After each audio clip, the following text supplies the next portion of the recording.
Good morning po. Tayo po'y mag-aral ng salita ng Diyos. Genesis chapter 2 verse 18. Matapos gawin ang lahat ng ito, sinabi ng Panginoong Yahweh, hindi mabuti na mag-isa ang tao. Bibigyan ko siya ng isang angkop na makakasama at makakatulong. Now verse 24. Ito ang dahilan kaya iniiwan ng lalaki ang kanyang ama't ina, nagsasama sila ng kanyang asawa at sila'y nagiging isa. Love and relationship. Pag-usapan po natin yan. So, may mga sasagutin po tayong ilang mga tanong. So, unang-una po, okay lang ba ma-in love? Okay lang po. Ano po? Lahat po tayo nai-in love. Nilikha po tayo ng Diyos na may kakayahang magmahal at mahalin. Ano po? Kaya huwag kayo magigilty. Ano po kung kayo po ay nai-in love or na-in love. Pangalawa, paano ba ma-in love? No? Kadalasan po, ang iniisip ng ibang pag-ibig ay feelings lamang or emotions. Ano po, yung magkaroon ka ng attraction sa ibang tao. At yung iba, ang definition nila pagka meron kaming unusual na vibe or connection. At yung iba, parang sasabihin niya, kinilig ako eh. Tingin ko pag-ibig na. Hindi po. Ano po, may role po yung feelings and emotions. Binigay po yan ng Diyos sa atin. Pero ang pag-ibig po ay pagdidesisyon. Ito isang conscious, intelligent decision. Kasi tayo po ay nilikha ng Diyos na may intellect, may will, and emotions. Ano po, kaya mahalaga po na sa pag-ibig po ay may mga desisyon tayong gagawin, ano po, at pangangatawanan natin yung mga desisyon na yon. Ano po, katulad ng sinasabi sa 1 John chapter 3 verse 18, ang sabi diyan, "Dear children, let us not love with words or tongue, but with actions and in truth." Ibig sabihin, pangangatawanan natin, ano po, yung mga bagay na ating pong pinili sa buhay na ito o pinagdesisyonan sa buhay na ito, katulad po ng pagmamahal. At mapapansin niyo po even sa 1 Corinthians chapter 13, ano po, binabanggit po diyan sa verses 4 to 8, ano po, na kailangan piliin mong maging patient, kind, ano po, not to envy, ano po, not to boast, not to be proud, not to be rude, self-seeking, at iba-iba pa. No? Ang dami-dami diyang binabanggit na mga description, ano po, na dapat ganito ang pag-ibig. Ano, pipiliin mo ito para sa ikabubuti ng taong minamahal mo. Kaya para sa akin po, mahalaga na maintindihan muna natin na ang pag-ibig ay isang mahalagang desisyon na dapat po pangatawanan natin yung ating pipiliing mamahalin panghabang buhay. Kaya, so ang unang-unang dapat gawin natin, ano po, para pumasok sa relationship, ano po, ay ganito, ano po, kaya ito po ay advice para doon sa mga taong papasok pa lamang sa relationship. Unang-una, humingi tayo sa Diyos. Ano po? Ask God. Ano po? Humingi tayo ng may pananampalataya.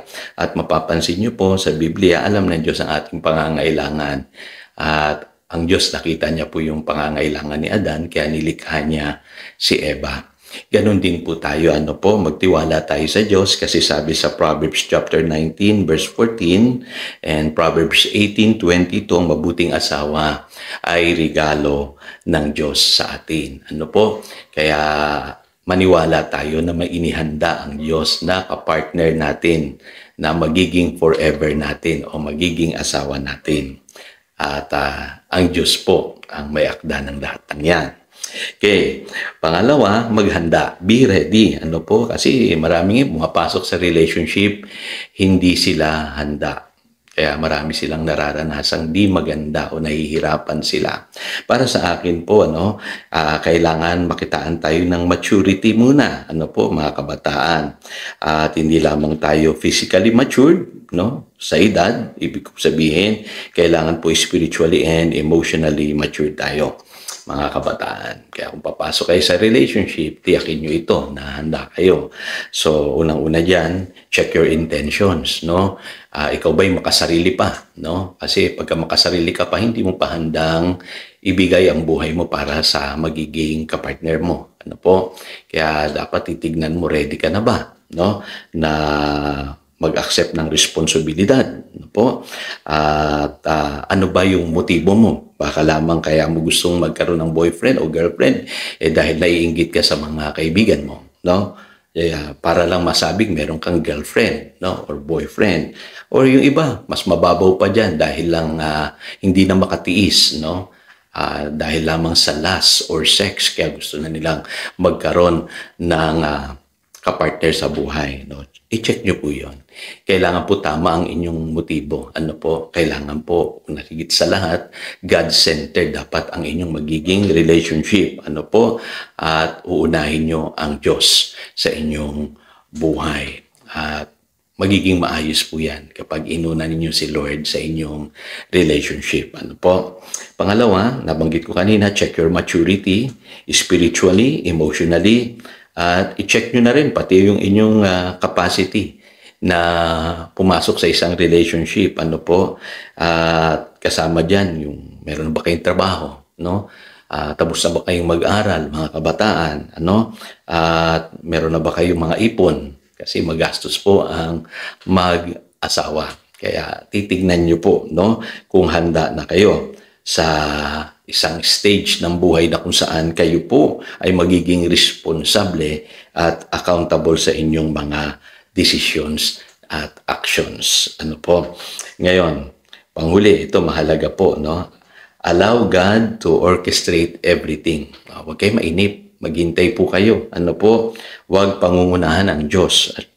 Kaya napakahalaga po sa Ecclesiastes 3:11, makita po natin, He makes all things beautiful in His time. Kaya yung iba naiinip agad, ano?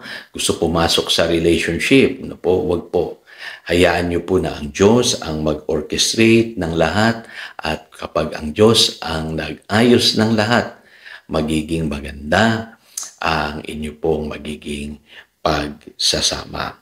So, para sa akin po, ano, mahalaga yung katotohanan na pag-ibig po ay hindi lamang yan emotion or feelings. Ano po, kailangan po yan ay isang intelligent, conscious decision, isang spiritual decision na gagawin natin sa ating buhay kasi sa pamamagitan ng desisyon na gagawin natin ito, pwede tayong mapabuti or mapahama. So again, ito si Pastor Jojo. Nagpapaalala upang daluyan tayo ng pagpapala, manatili tayo sa kanyang salita. Good morning.